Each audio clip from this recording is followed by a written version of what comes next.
بسم الله الرحمن الرحيم. الرحمن علم القرآن، خلق الإنسان علمه البيان. الشمس والقمر بحسبان، والنجم والشجر يسجدان. والسماء رفعها ووضع الميزان، ألا تطغوا في الميزان. وأقيموا الوزن بالقسط ولا تخسروا الميزان. والأرض وضعها للأنام، فيها فاكهة والنخل ذات الأكمام. والحب ذو العصف والريحان، فبأي آلاء ربكما تكذبان.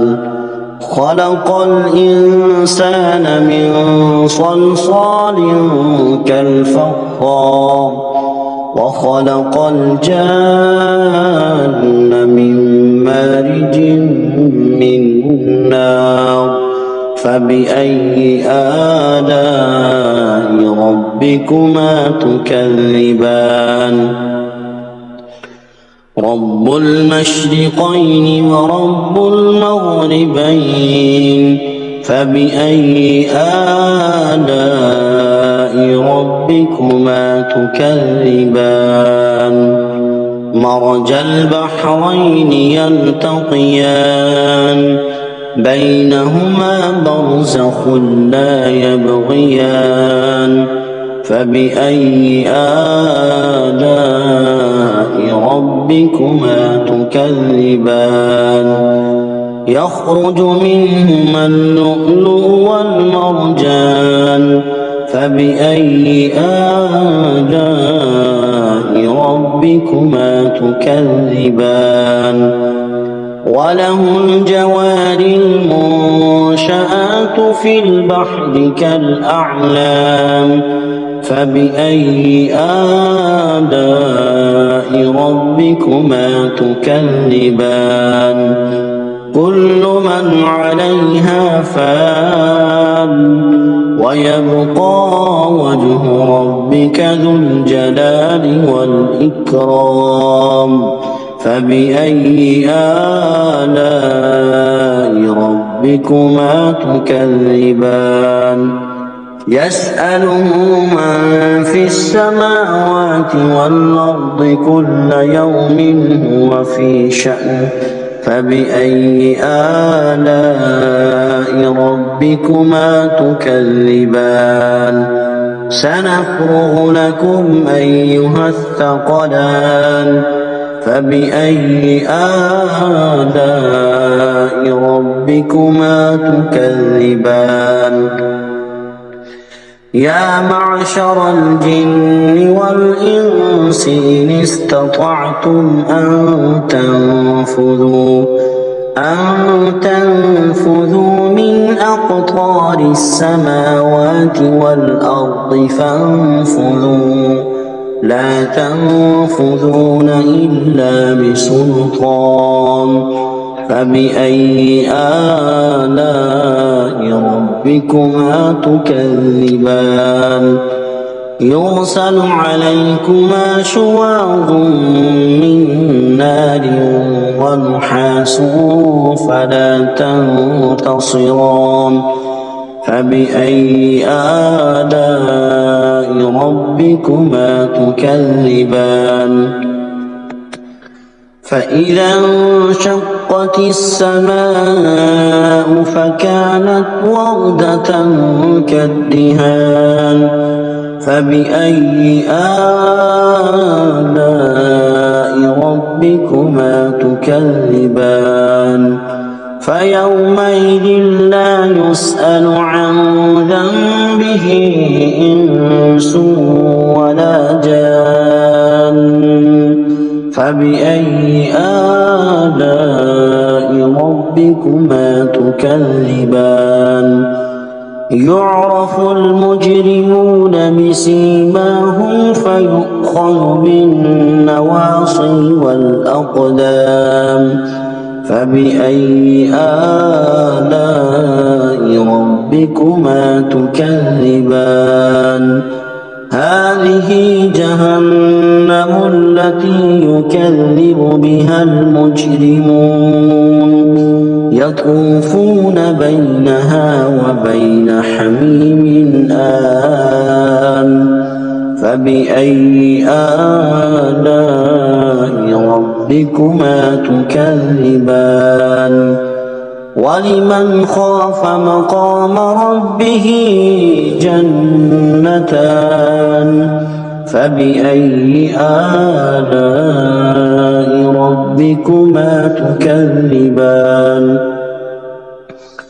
ذواتا أفنان فبأي آلاء ربكما تكذبان فيهما عينان تجريان فبأي آلاء ربكما تكذبان فيهما من كل فاكهة زوجان فبأي آلاء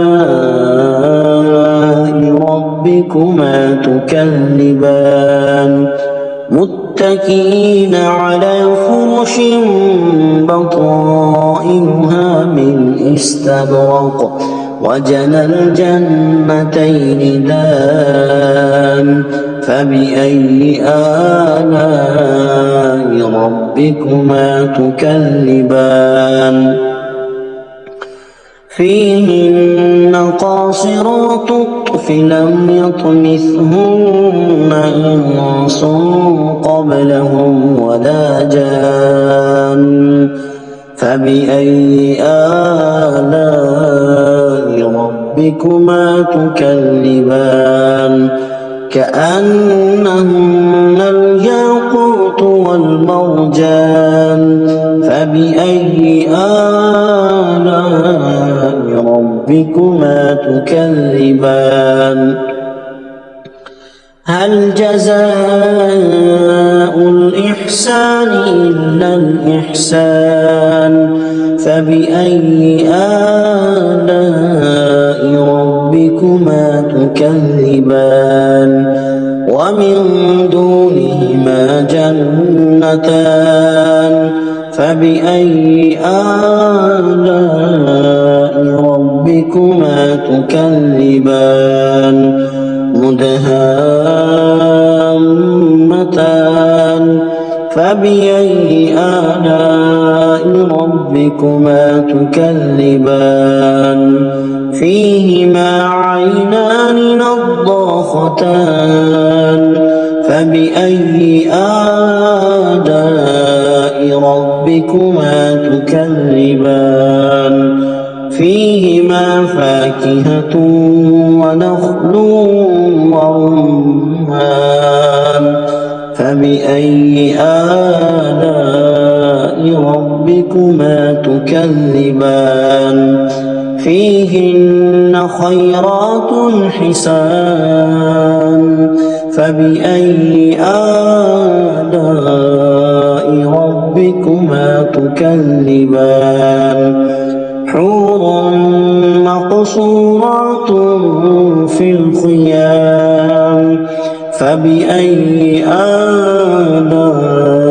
ربكما تكذبان لم يطمثهن إنس قبلهم ولا جان فبأي آلاء ربكما تكذبان متكئين على رفرف خضر وعبقري حسان فبأي آلاء ربكما تكذبان تبارك اسم ربك ذي الجلال والإكرام